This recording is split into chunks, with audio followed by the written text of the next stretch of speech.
Olá, amigos! Então, nós seguimos na leitura do livro Espiritismo na Arte, Leon Denis. E agora já estamos indo para o item 32. E o título é A Primeira Lição do Esteta.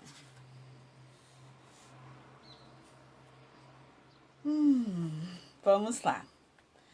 A essência da arte, seus domínios, a criação artística no plano espiritual são os subtítulos desta lição. Estou feliz por vos falar de uma arte que foi minha preocupação constante. Tendes 100 vezes razão em defender as causas da arte e colocá-la em paralelo na Terra e no espaço. A arte é de essência divina, é uma manifestação do pensamento de Deus, uma radiação do cérebro e do coração de Deus. Olha que coisa mais linda essa definição da arte. Eu fiquei encantada de ver essa definição como uma manifestação do coração de Deus. No entanto, muitas coisas do plano divino não podem ser transmitidas aos homens. A arte, sob forma de inspiração, faz parte desse todo maravilhoso que compõe o universo.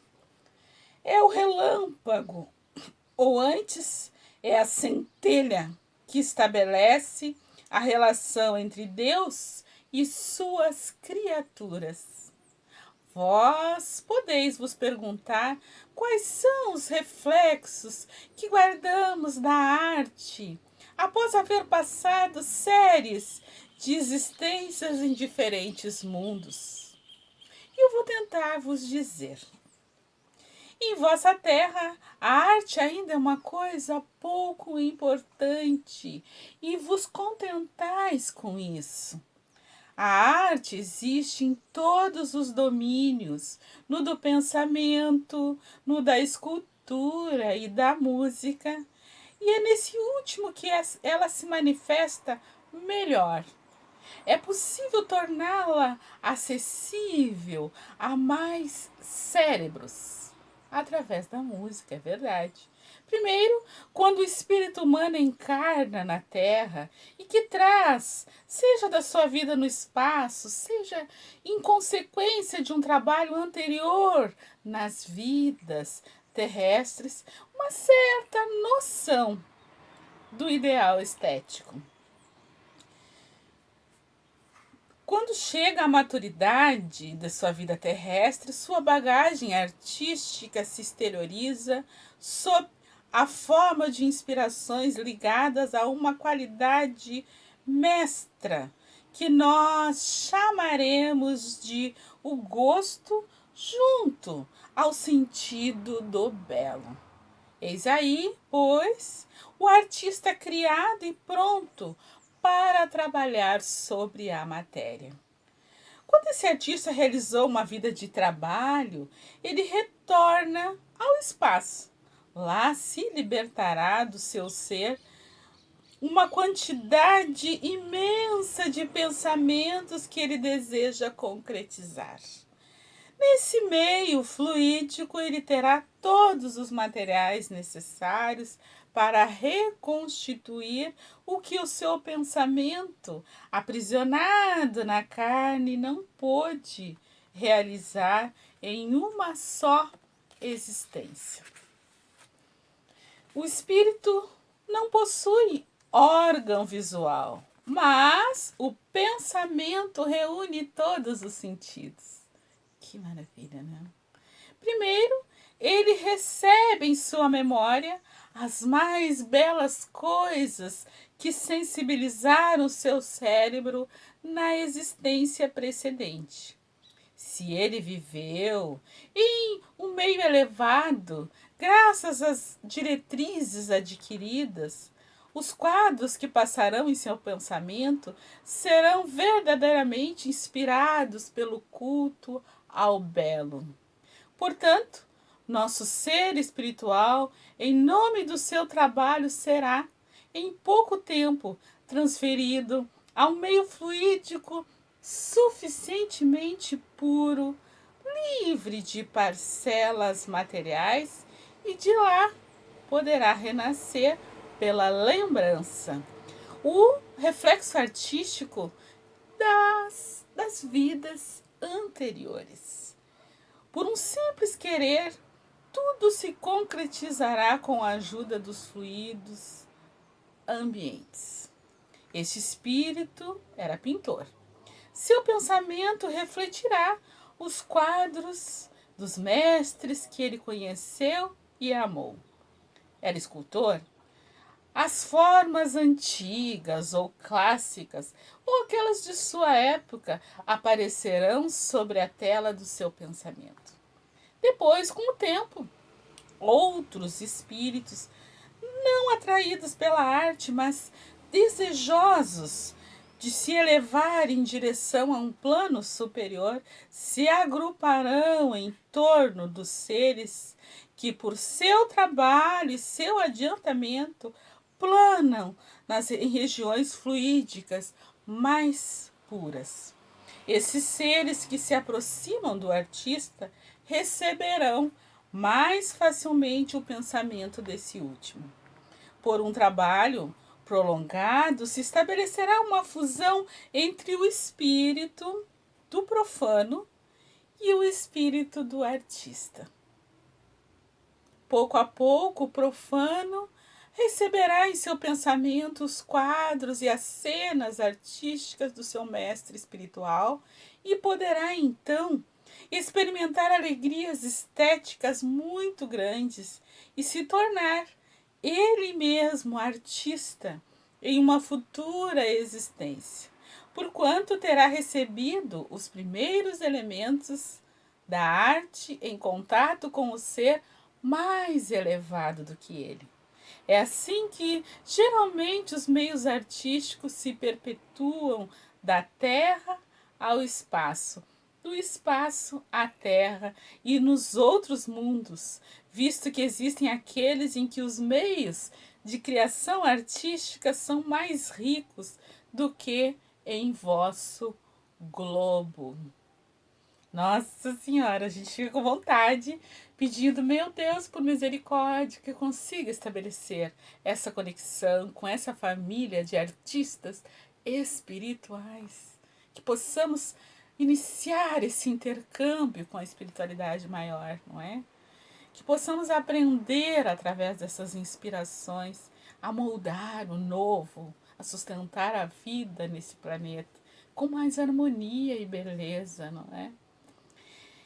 Vamos seguindo a leitura. É assim que geralmente os meios artísticos se perpetuam da Terra ao espaço, do espaço à Terra e nos outros mundos. Esse aqui eu achei show. Visto que existem aqueles em que os meios da criação artística são mais ricos que em vossos globos. Então, tem mundos... se tudo isso que ele está falando de beleza tem a ver com o nosso globo, e imagine o que existirão em outros ainda mais evoluídos, né?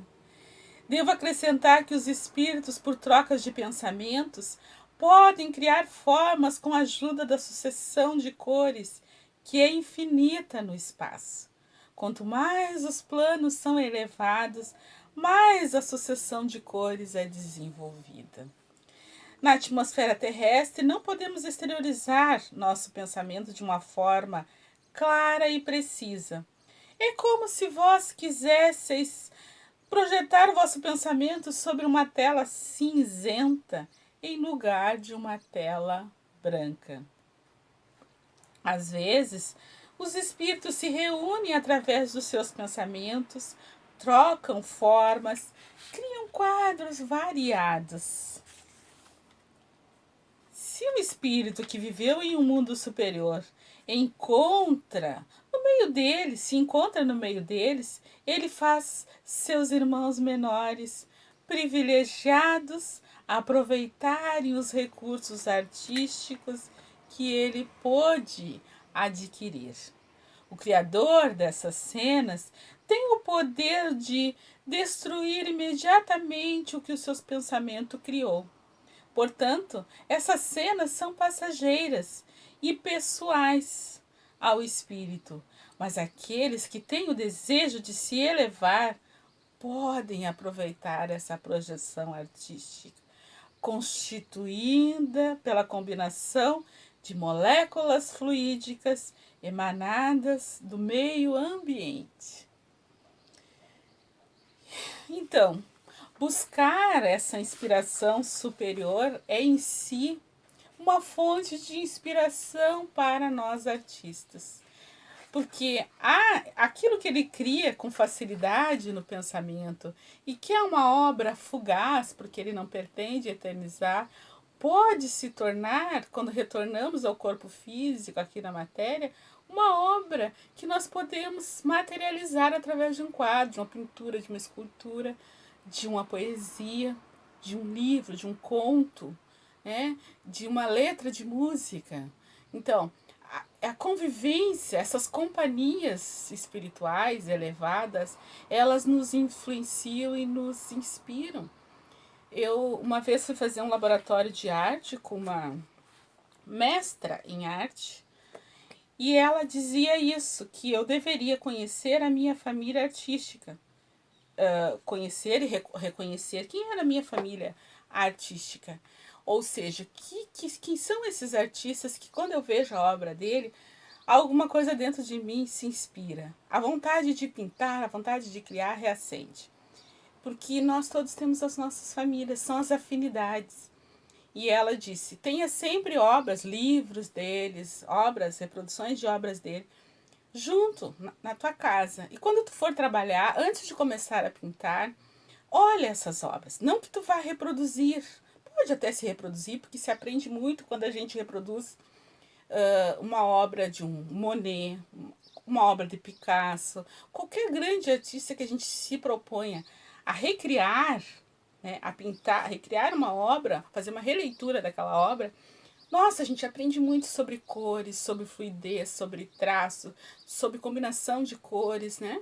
A gente aprende muito sobre o domínio da pincelada, é uma lição ali. Mas não era sobre isso que ela falava sobre isso que ele está falando aqui. Essa vinculação que é de espírito para espírito. Como eles são muito elevados, muito amorosos, basta um movimento da nossa vontade para que a gente consiga sintonizar com eles. Porque eles querem, eles estão abertos a isso. Basta que a gente abra a nossa porta da nossa consciência, do nosso entendimento, para que essa comunicação se estabeleça e para que esse canal fique aberto entre essas companhias mais elevadas, entre nós. Então ela falava, folheia o livro, aí depois tu deixa tudo de lado e vai fazer o teu trabalho. Não é um objetivo de, não é tipo que nem vou ver uma poesia da Cecília Meirelles e vou repetir, ou vou copiar a estrutura, não necessariamente. É para que eu veja que alguém conseguiu fazer algo genial, né, neste mundo, estando aqui, lidando com as questões da materialidade, com a sobrevivência, da alimentação, com tudo isso, ainda assim conseguiu esse momento de conexão com algo maior. Então, se alguém conseguiu, e se eu de alguma forma me sinto familiarizada, é porque talvez eu faça parte desse grupo ao qual esse artista inspira aqui no plano terreno. Então, basta que eu me disponha a aprender e a receber essa orientação para que ela se manifeste através da qualidade daquilo que eu produzo também. Enfim, todo esse estudo nos leva a refletir sobre o fazer, sobre o viver, a arte, através da arte e com a arte no dia a dia. Então, que possamos seguir aprendendo a aprender através da arte, com muito amor à vida. Um abraço a todos.